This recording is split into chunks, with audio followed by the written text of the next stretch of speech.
Yo, what is up guys? This is Pedro here, and in today's video we will talk about two different things. First, we'll talk about the news that the Washington football team is expected to release Alex Smith. We'll talk about how much it saves us in cap space and how it's actually a lot more than most people think. And we'll also touch on the possibility of Landon Collins' contract being restructured and how much that would save us in cap space. So if you guys are new, make sure to subscribe for Washington and NFL content. Also, make sure to like the video. It helps out a ton. So let's get right into the video. Okay, so first let's start off with the Alex Smith news and how much it saves in cap space. So Ian Rappaport reported this earlier today, and he said the Washington football team is expected to part ways with quarterback Alex Smith in the coming days, and Alex Smith still wants to play. So, the Washington football team, I think this is the right move for everyone. Alex Smith is going to get a head start on free agency, so the teams that are interested in him are going to be able to sign him before free agency starts. That's good for him. There's a couple teams rumored to be interested in him, the Jaguars with Urban Meyer and also Matt Nagy with the Bears. They're both interested in him, so wish Alex Smith the best. He led us to the playoffs this year at 5-1, and AP Comeback Player of the Year was a great story, but I do think it is the right move, and it's time to move on regardless, just because of his age. He's 36 years old, and you don't know how durable he's going to be in the next, couple years, and there is a little bit of a ceiling with him. So I think it is the right move, and it actually saves us so much money. So Washington saves about $14.7 million in cap space by releasing Alex Smith. So it was looking like a little, 13.7 million, but we actually save a little bit more than that. $14.7 million in cap space once we release Alex Smith. So that is a lot of money that is going to help us. And I think, Ron and company, they were, probably open to restructuring the contract, but I think at this point they're ready to move on. And you see right now we got about $38.2 million. And if we release Alex Smith, we cut him right there, we're at $52.9 million heading into free agency, and that puts us well into the top 5, of total cap space. We're going to have a lot of space to work with in a year where a lot of teams aren't going to have much cap space because, the total cap is down this year, and it still might go up a little bit, a few million, which will get our total cap even more. In a bit, we'll, go into Landon Collins and some other guys that we could, cut or restructure their contracts to save us even more money. But again, going back to Alex Smith, I hope he finds a home wherever it is, and I hope he succeeds there because, he helped us out a ton this year. 5-1 was our best quarterback this year.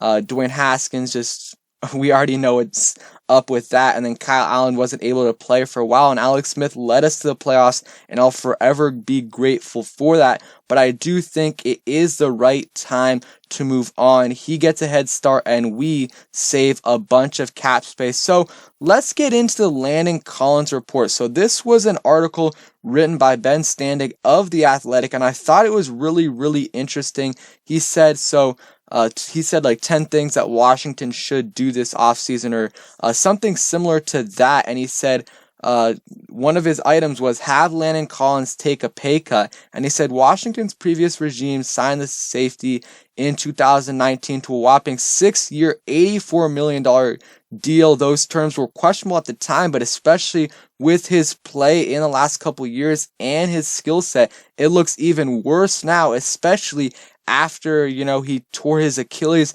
this past season. Releasing, a lot of people are talking about possibly releasing Landon Collins.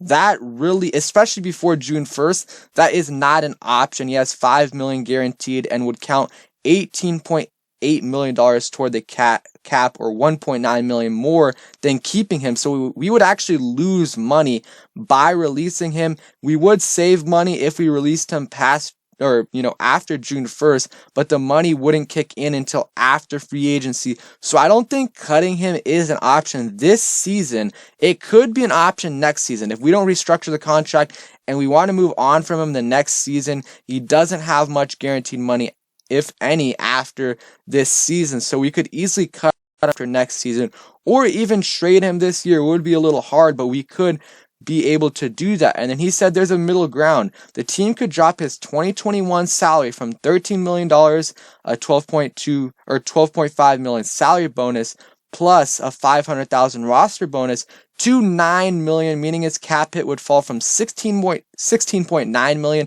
to $12.9 million. So that would save $4 million in cap, and that would actually help us out a ton. You know, the Browns and Olivier Vernon did this earlier on, I think last season.